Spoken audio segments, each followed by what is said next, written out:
शंकर आदिदेव शंकर आदिदेव शंकर महादेव शंकर महाराज शंकर आदिदेव शंकर आदिदेव शंकर त्रिकालदर्शी शंकर त्रिनेत्रधारी शंकर आदिदेव शंकर आदिदेव शंकर भस्मेश्वराय शंकर नागेश्वराय शंकर आदिदेव शंकर आदिदेव शंकर पीतांबराय शंकर पिंडेश्वराय शंकर आदिदेव शंकर आदिदेव शंकर आदिदेव आदिदेव आदिदेव आदिदेव आदिदेव आदिदेव आदिदेव आदिदेव आदिदेव आदिदेव आदिदेव आदिदेव आदिदेव आदिदेव आदिदेव आदिदेव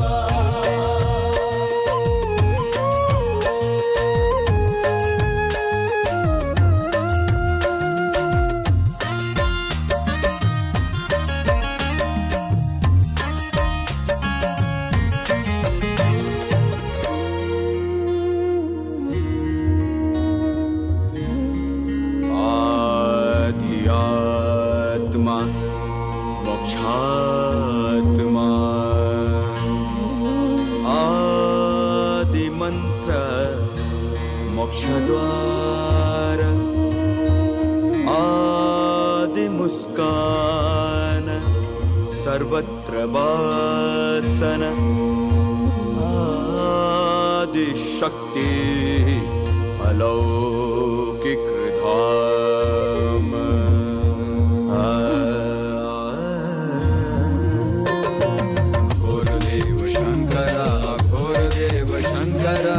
आदिदेव शंकर आदिदेव शंकर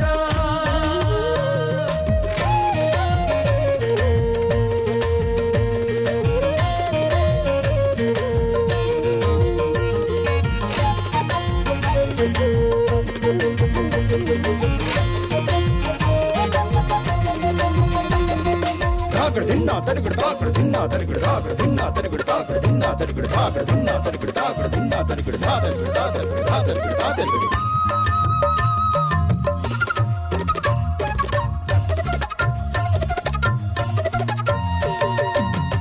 आदि नयना गंगा सागरम आदि लीला कृष्ण चरित्रम आदि गाथा शौर्य जगत आदि जीवन सर्व समर्पण धाता तुन्ना कृधातुन्ना धातिदा धाता तुन्ना कृधातुन्ना धातिदा आदिदेव आदिदेव आदिदेव आदिदेव आदिदेव आदिदेव आदिदेव आदिदेव पार्वती नाथाय शंकर गजानन पिताय शंकर आदिदेव शंकर आदिदेव शंकर आदिदेव आदिदेव आदिदेव आदिदेव आदिदेव आदिदेव आदिदेव आदिदेव आदिदेव शंकर भोले भंडारी शंकर गंगोत्रधारी शंकर आदिदेव शंकर आदिदेव शंकर काल भैरव शंकर डोलेश्वराय शंकर आदिदेव शंकर आदिदेव शंकर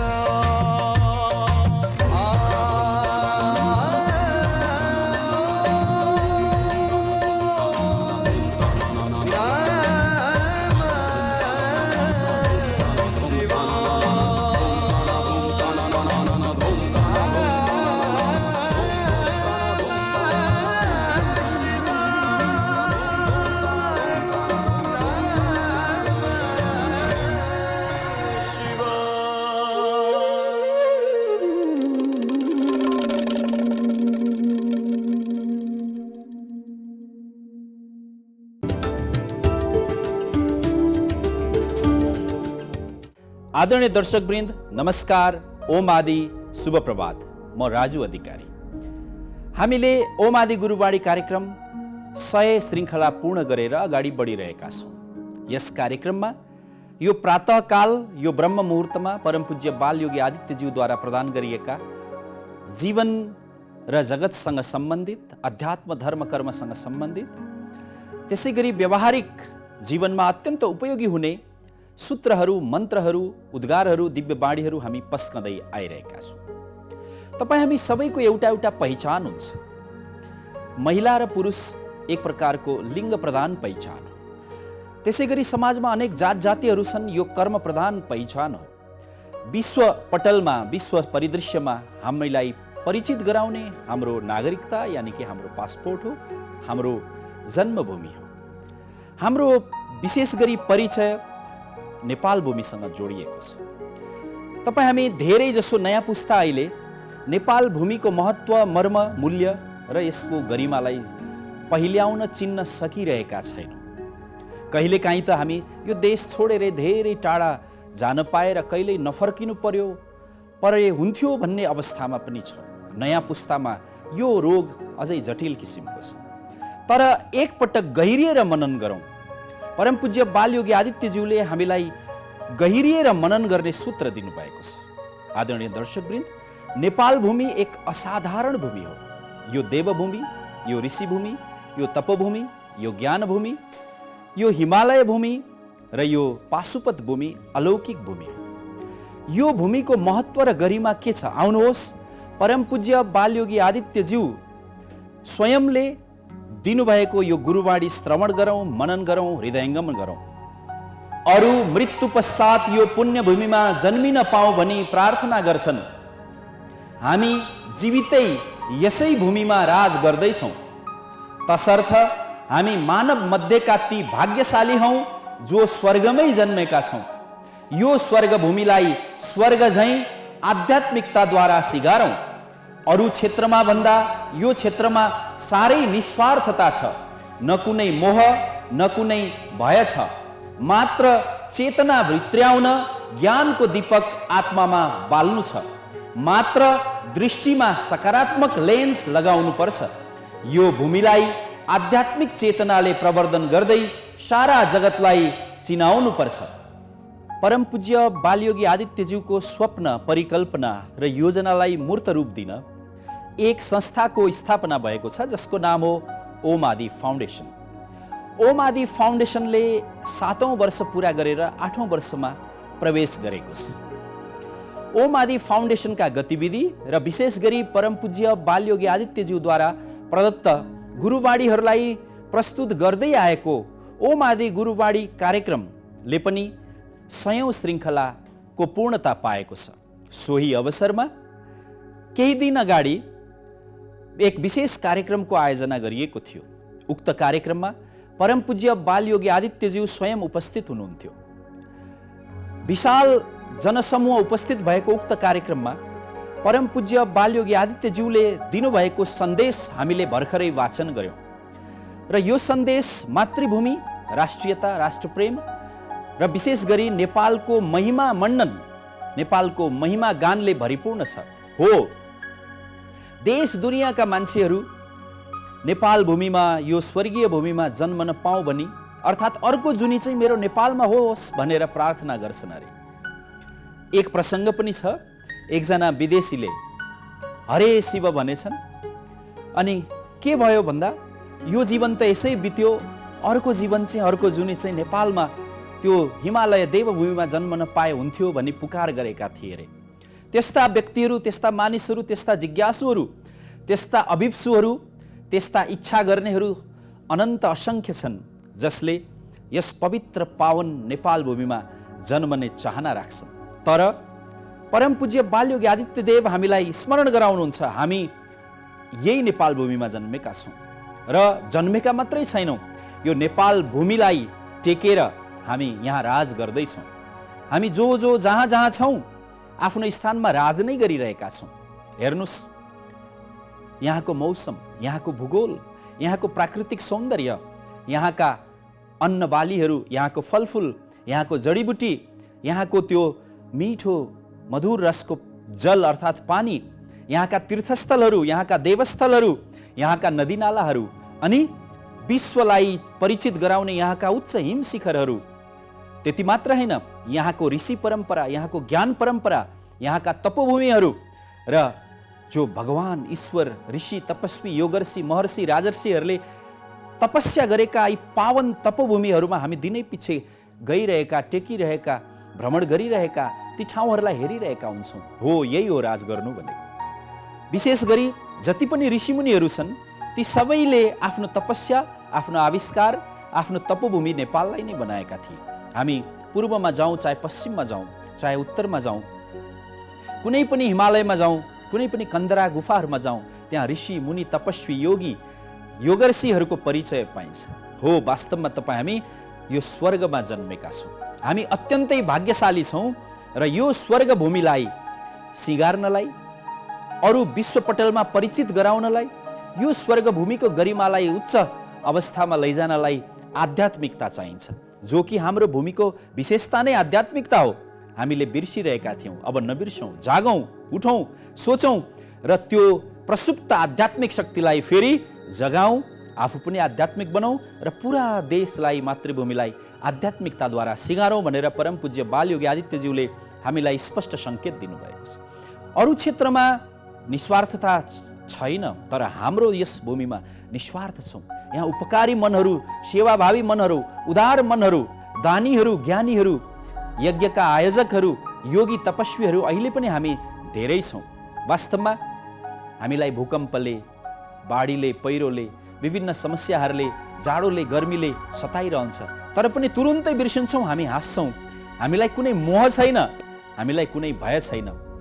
यो मोह र भयरहित हाम्रो जुन मानसिकता छ, यसको आधारमा हामीले चेतना भित्र्याउनु छ र ज्ञानको दीपक आत्मामा बालेर अनि हामी अगाडि बढ्नु छ। र परम पूज्य बालयोगी आदित्यदेव हामीलाई सम्झाउनुहुन्छ, नेपाल भूमिको यो लुकेको प्रसुप्त महिमालाई उजागर गर्न हामी सबै नेपालीहरूले आफ्नो आँखामा सकारात्मक लेन्स लगाउनुपर्छ। एउटा रोगबाट हामी पीडित छौँ, नकारात्मक दृष्टिकोण।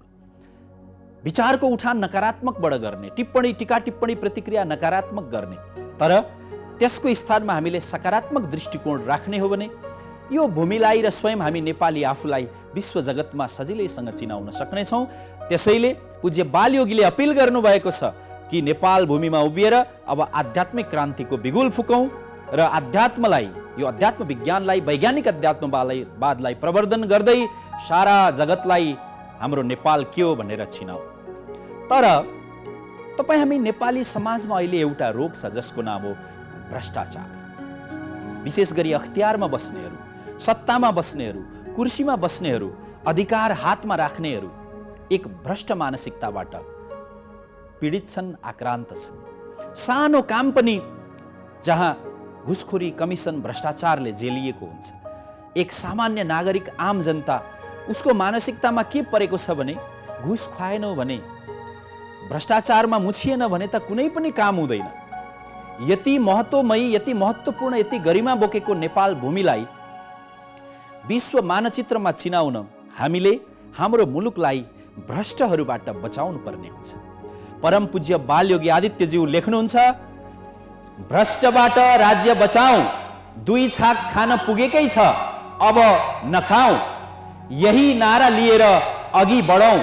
तपाईँ हामी सबै यो भ्रष्टताको, भ्रष्टाचारको रोगबाट पिल्सिएका छौँ, निमोठिएका छौँ र दबिएका छौँ, थिचिएका छौँ। हाम्रा अग्रजहरू, प्रशासकहरू, न्यायमूर्तिहरू, अगुवाहरू, जनप्रतिनिधिहरू, नेताज्यूहरू सबैले आफू भित्रबाट सदाचारको सद्गुणलाई उद्घाटित गर्नुपर्ने अवस्था छ। नभए तपाईँ हामी यति स्वर्गभूमि झैँ सुन्दर देश एउटा भ्रष्ट भूमि भनेर चिनिन बेर लाग्ने छैन, र त्यो चिनिँदै पनि गइसकेको छ। यदि हामीले सदाचार र भ्रष्टाचारको विश्व चित्रलाई हेर्ने हो भने हामी विपरीत अर्थात् भ्रष्टाचार बढी हुने मुलुकको अङ्कमा हेर्ने हो भने हामी चौथो, पाँचौँ स्थानमा छौँ। हाम्रा ऋषिमुनिहरूले नैतिकता सिकाए, नीति तम पालयति इति नेपाल। नेपाल अर्थात् नीतिविद्याको, नैतिकताको, सदाचारको, चरित्र विज्ञानको शिक्षण दिने देश हो। तर विश्व परिचय दिनुपर्दा अहिले हामी भ्रष्टाचार व्याप्त भएको समाज भनेर चिनिन्छौँ। यो विडम्बना हो। यो विडम्बनाबाट आफू पनि निस्क्यौँ र सबैलाई निस्किन र सदाचारको परिचय पुनर्प्राप्त गर्न प्रयास गरौँ। आदरणीय दर्शकवृन्द, परम पूज्य बालयोगी आदित्यज्यू उमेरले केवल 11 वर्ष हुनुहुन्छ, तर उहाँको हृदयमा मातृभूमिको वेदना कति छ हामी प्रस्तुत गुरुवाणीबाट स्पष्ट बुझ्न सक्छौँ। अब सबै जनता, देशवासी, नागरिक, तपाईँ हामी द्रुत परिवर्तनको आशा बोकेर बसेका छौँ। छिटोभन्दा छिटो विकास होस्, पूर्वाधारहरू छिटोभन्दा छिटो बनुन्, हाम्रो शिक्षाको, स्वास्थ्यको र जीवनशैलीको स्तर छ त्यो चाँडोभन्दा चाँडो उठेर जाओस्। हामी मानव विकास सूचकाङ्कमा छिटोभन्दा छिटो अघि बढौँ। हाम्रो मुद्रास्फीति पनि अत्यन्त द्रुत गतिमा विकसित होस् भन्ने तपाईँ हामी सबै चाहन्छौँ। हाम्रो देशमा विभिन्न प्रकारका चुनावहरू हुन्छन्। अब सुनिँदैछ कि स्थानीय निकायका चुनाव आउँदैछ, प्रदेश सरकारको अलग्गै चुनाव अनि सङ्घीय सरकारको अलग्गै चुनाव, अनि हरेक जसो सङ्घ संस्थामा त्यहाँ पदमा पुग्नलाई आजभोलि सहकारीमा पनि, विद्यालय सञ्चालन समितिमा पनि, सामान्य एउटा साधारण संस्थामा पनि चुनाव हुने गरेको छ। एक प्रकारले तपाईँ हाम्रो समाजमा मतदान अर्थात् चुनाव फेसन बनेको छ। तर चुनावको अधिकार सामान्य अधिकार होइन भनेर पूज्य बालयोगीले हामीलाई सम्झाउनुहुन्छ। विशेष गरी देश विकासमा मतदाताको के भूमिका हुन्छ, आउनुहोस् श्रवण गरौँ पूज्य बालयोगी आदित्यज्यूको यो गुरुवाणी। नवीनतम परिवर्तनका लागि द्रुत विकास चाहिन्छ, जसका लागि कुशल नेता चाहिन्छ, जो क्रान्तिकारी सोच भएका जनताबाट छनौट भएका हुन्छन्। हामीले भर्खरै वाचन गरेको आदित्यवाणी अत्यन्तै अनमोल किसिमको छ।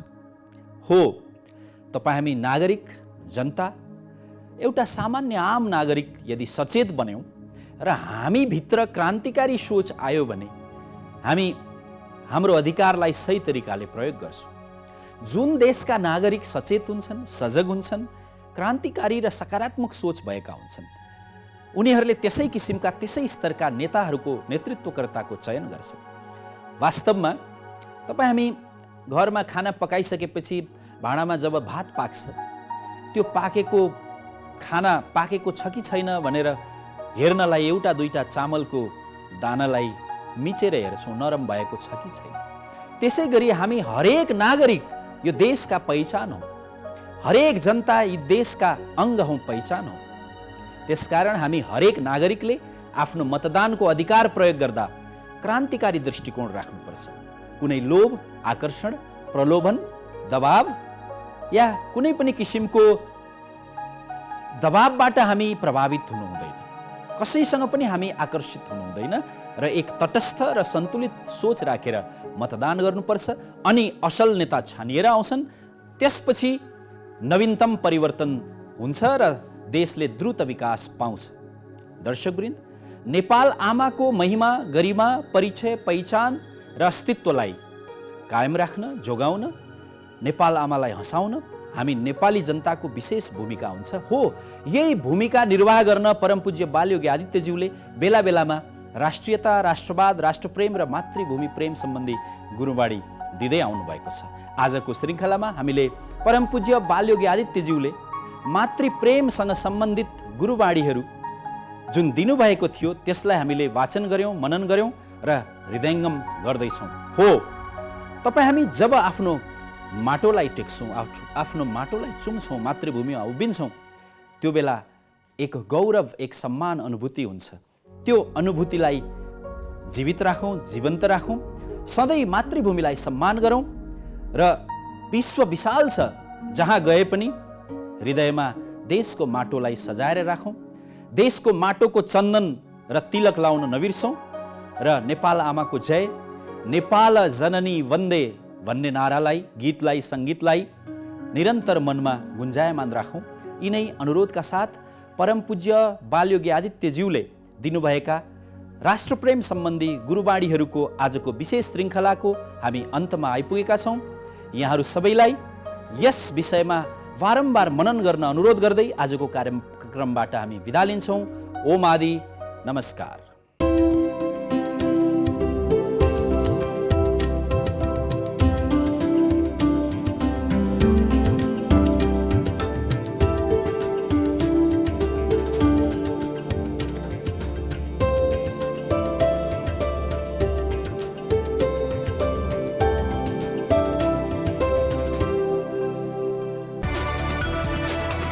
It's an AP1 presentation.